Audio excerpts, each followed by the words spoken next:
আল্লাহ তাআলা বলেন, তুমি আমার শক্তির একটা নিদর্শন দেখো, 7 আসমান, আমি 7 আসমান স্তরে স্তরে সাজাইছি।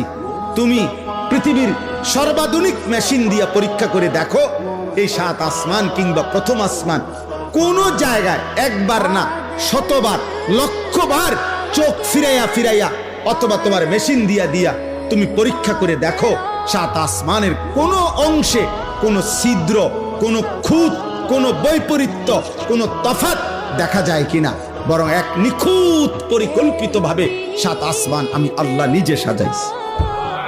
যতবারই দেখবা তুমি এটাই দেখবা, তোমার চোখ ফিরে ফিরে আসবে, কিন্তু আমি আল্লাহর সৃষ্টির মধ্যে কোনো তুমি ত্রুটি দেখবা।